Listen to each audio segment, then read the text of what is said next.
This is English Literature Wave.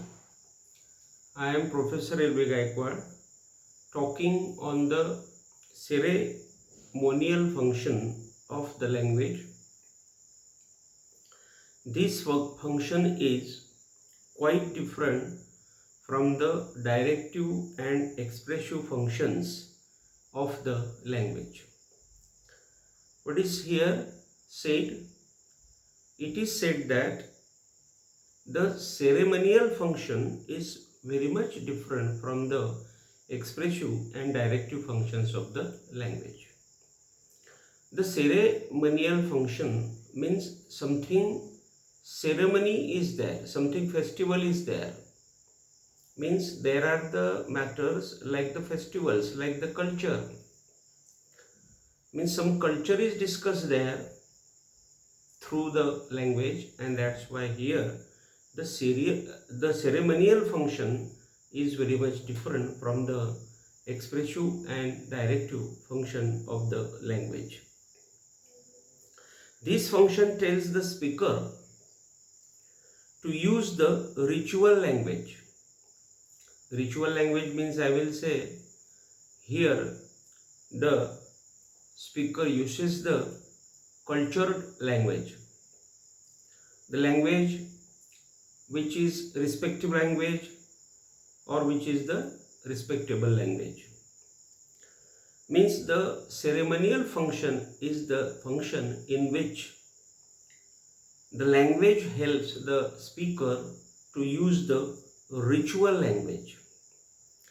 How, for example, when a person talks or writes a letter, he says, "Dear friends, dear sir, respectable sir." Like this he talks in his letter, or he talks with some persons. When he talks, at the time he does like this. And that's why this type of function of the language is called the ceremonial functions. So what is actually the ceremonial function? The ceremonial function means the function which shows the cultured matters. It means the person gives respect to other person, that is called the ceremonial function. And that's why it is said that this function tells the speaker to use the ritual language. For example, dear friends. So next is that we have gathered here. Means when a person is there, when the talker is there, speaker is there, or if there is some function, and in that function, if the speaker is called, the speaker stands on the stage and he talks, "Dear friends, respected friends, we have gathered here to offer homage to our honor leader."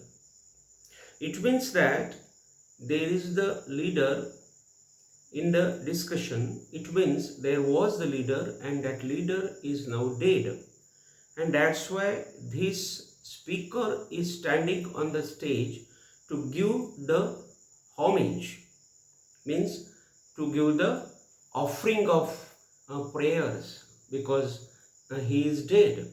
And that's why the speaker wants to give his tribute to this leader, and that's why he uses his language. How he says, "Dear friends or respected friends, we have gathered here to give homage to our honored leader." So such type of language. Or when there is suppose there is a meeting, in that meeting also, when the speaker talks his meeting, he said, "Gentlemen and ladies, we are here gathered together to discuss on the following subjects." So all these matters, or all these things, or all these functions, or all these sentences are showing that the language is ceremonial. It means that the language helps person to use the language ceremonial purpose of view, and then man gives respect to other person with the help of the ceremonial function, and that's why here we have seen this example. The words like thank you, then the words like warn, greet, promise, welcome, all these words, dear sir, dear friend, respected friend, dear madam, all these words or all these phrases or all these greetings show the ceremonial feature of the language. So the language is very much important. If language was not there, then man wouldn't have written such type of cultured sentences. And that's why here I will say that the cultured words or cultured phrases are like this, that thank you very much, I want to greet you, I want to promise you, I want to welcome you. All these phrases or all these sentences here tell us that these are the ceremonial functions of the language.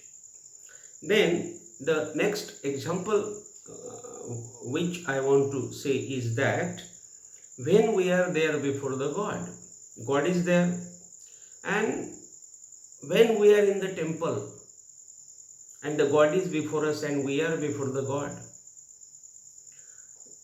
we use such words which are really very respectable words towards God or towards that God.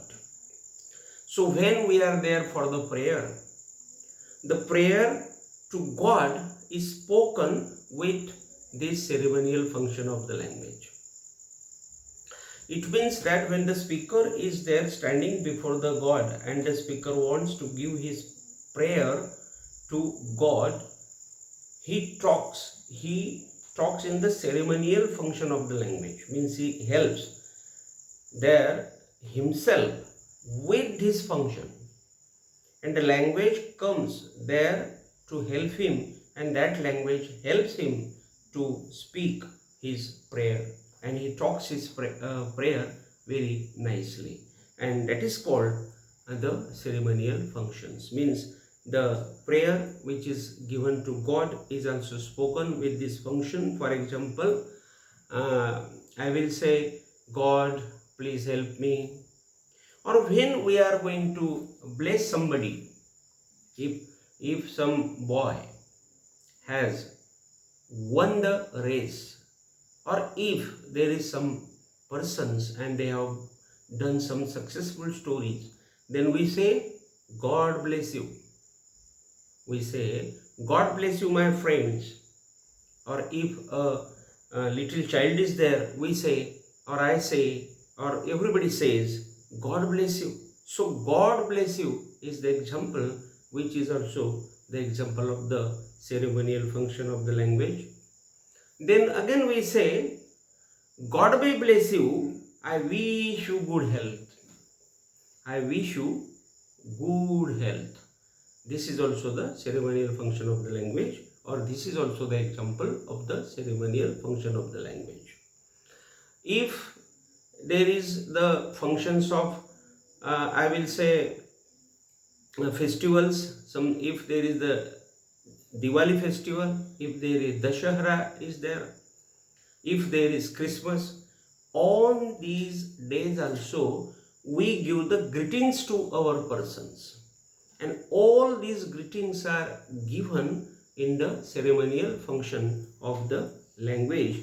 And such examples which now we are discussing are the purest or are the true examples of the ceremonial functions of the language. The speaker expresses here his emotional feelings. What is the point now? When the speaker speaks his ceremonial sentences or ceremonial words or ceremonial I will say phrases, that speaker uses his emotional feelings, because if emotions are there, then the ceremonial function is possible. because man's emotion makes man to talk the cultured, I will say the cultured matters, or the cultured, I will say the cultured sentences. Means all the cultured sentences depend on the emotions and feelings.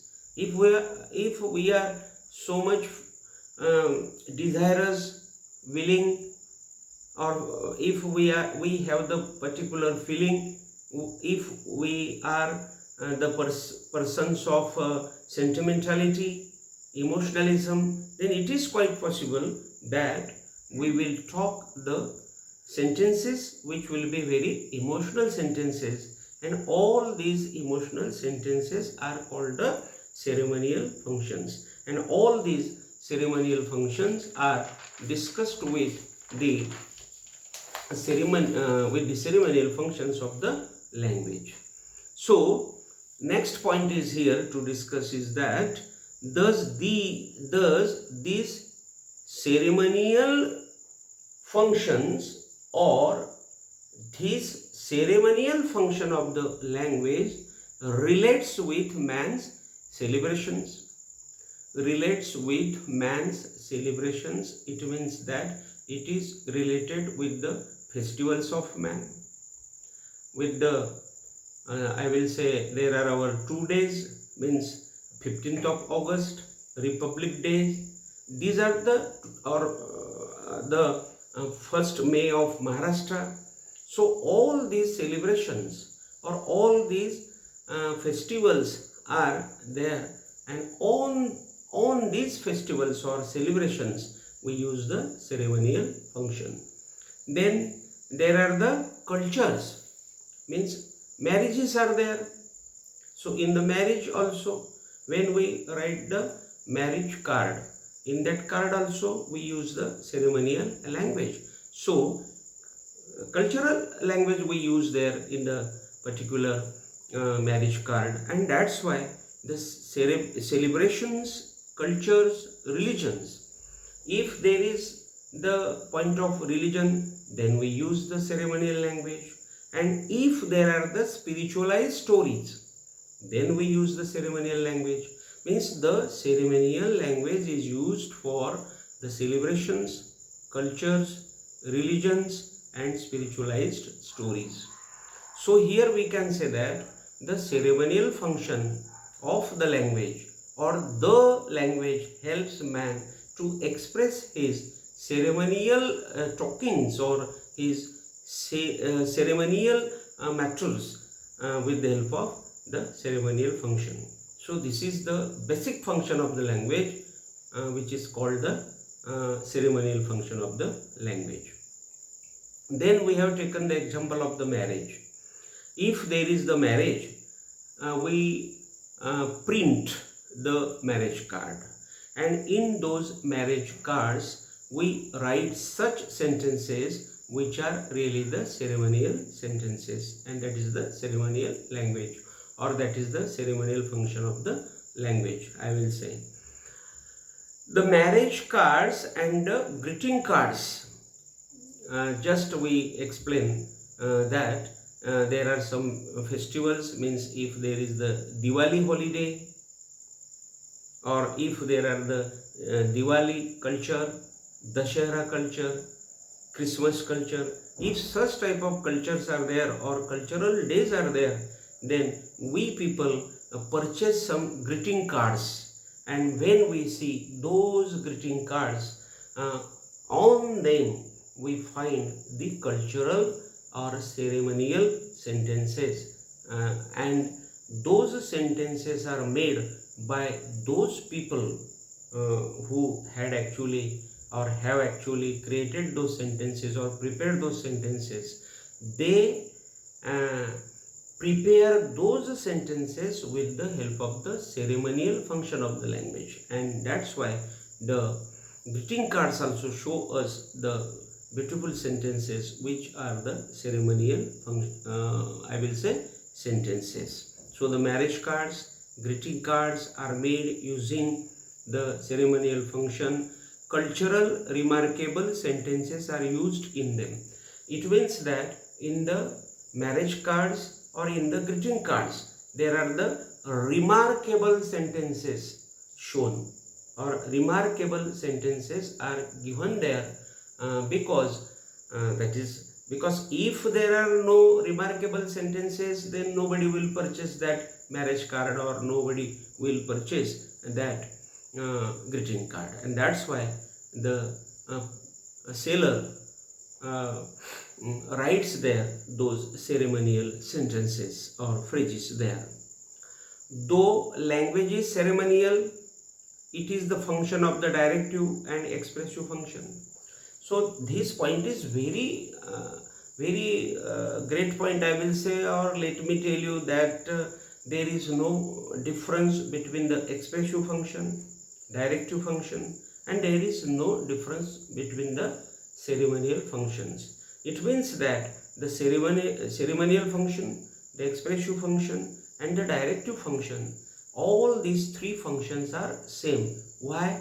Because in the ceremonial function also the speaker expresses, in the expressive function also the speaker expresses, and in the directive function also the speaker expresses his feelings, desires and thoughts.